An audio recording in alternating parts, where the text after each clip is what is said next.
UPSC, ESIC, EPFO, JTO 2023 का written test जो हुआ था 20 अगस्त 2023 को, उसका रिज़ल्ट आ चुका है। तो जो इन्होंने रिज़ल्ट निकाला है, पेपर हुआ था कंबाइंड करके, लेकिन रिज़ल्ट जो है वो सेपरेट आया है। इसका छोटा सा पोस्टमार्टम करेंगे और समझेंगे कि क्या है मामला। तो देखिए, ईएसआईसी में 76 पोस्ट यानी कि 76 वैकेंसीज पर जो इनकी रिक्रूटमेंट आई थी, एडवर्टीजमेंट आया था, उसका एग्ज़ाम हुआ था 20 तारीख को। और आगे कहते हैं, only such candidates who satisfy fulfill all the eligibility conditions as per advertisement shall be called for interview. तो सीधी सी बात ये है कि जो लोग एलिजिबल हैं केवल उनको ही इंटरव्यू के लिए बुलाया जाएगा। बहुत सारे लोग ऐसे हैं जिनका डिप्लोमा या फिर कोई डिग्री कंप्लीट नहीं हुआ है, फिर भी उन्होंने अप्लाई कर रखा है और एग्ज़ाम भी दिया हुआ है, क्वालिफाई भी कर चुके हैं। लेकिन ध्यान रहे, यदि आपने ऐसा आपका मामला है कि आपका कोई रिजल्ट पेंडिंग है जो कि एसेंशियल क्वालिफिकेशन में आता है, तो आपको इंटरव्यू के लिए नहीं बुलाया जाएगा। आगे कहते हैं कि जो मार्क्स आएंगे कैंडिडेट्स के, वो रिक्रूटमेंट प्रोसेस कंप्लीट होने के बाद ही अपलोड होंगे। और यहाँ पे फिर इन्होंने रिजल्ट निकाल दिया है, ये आपको दिखा दिया है कि 76 जो पोस्ट है उन पर ईएसआईसी में इतने सारे लोग सिलेक्ट हुए हैं, तो इनकी संख्या होती है 490।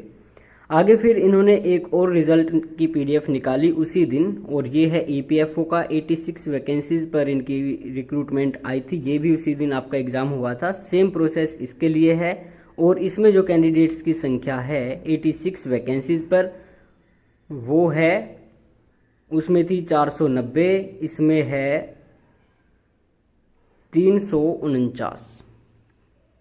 तो टोटल जो नंबर होता है वो आपको बता देते हैं।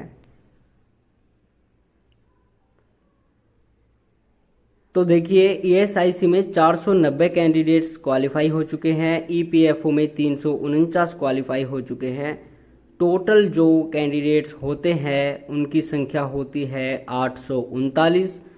और अब मज़े की बात क्या है, मज़े की बात ये है कि जो कैंडिडेट्स, कुछ ऐसे कैंडिडेट हैं जो दोनों लिस्ट में हैं, कुछ ऐसे कैंडिडेट हैं जो सेपरेट में है।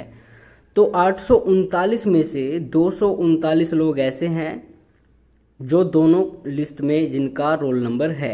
अब उन लोगों को क्या होगा, वो लोग 162 वैकेंसीज पर फाइट कर रहे हैं, जबकि बचते हैं बाकी लोग। तो वो लोग कितनी उस पर फाइट कर रहे हैं, वो कर रहे हैं सेपरेटली, यानी कि 76 में ईएसआईसी वाले फाइट कर रहे हैं और 86 में ईपीएफओ वाले। लेकिन 239 लोग ऐसे हैं जो फाइट कर रहे हैं दोनों चीज़ों में। तो टोटल कैंडिडेट्स देखे जाए तो 600 कैंडिडेट सिलेक्ट हुए हैं।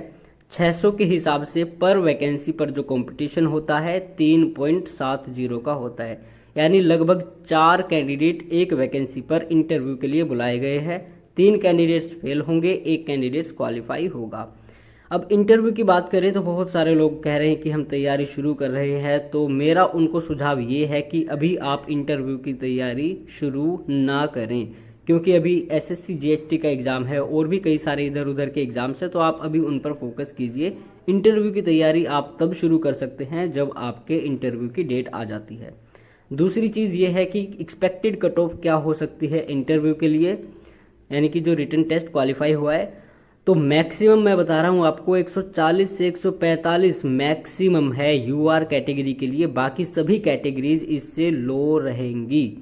तो 140 से ऊपर कोई भी ऐसी कैटेगरी नहीं है जिसकी कट ऑफ गई होगी। 140 से 145 मैक्सिमम 150 है, नहीं तो इससे कम ही रहेगी। दूसरी चीज़ ये है कि आपका जो इंटरव्यू है वो कब हो सकता है, तो जिस हिसाब से इन्होंने अगस्त में एग्ज़ाम लिया, सितंबर में आपका रिजल्ट आ गया 1 महीने के बाद, तो अक्टूबर के एंड या फिर नवंबर में आपका जो इंटरव्यू है उसकी शेड्यूल जारी हो सकती है।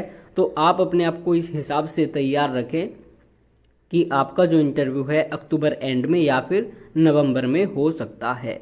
लेकिन इंटरव्यू जो होता है उसकी इतनी सीरियसली होकर तैयारी करने की आवश्यकता नहीं है। मेरा सुझाव ये है कि आप अभी और एग्जाम्स की तैयारी करें। इंटरव्यू की डेट आएगी 15-20 दिन पहले, और 15-20 दिन में आप अच्छे से इंटरव्यू की तैयारी कर सकते हो। उसमें क्या कुछ आपको पढ़ना होगा और क्या कुछ आपको पढ़ना चाहिए उस पर भी एक वीडियो बनाई जाएगी, लेकिन वो तब जब इंटरव्यू की शेड्यूल जारी हो जाएगी।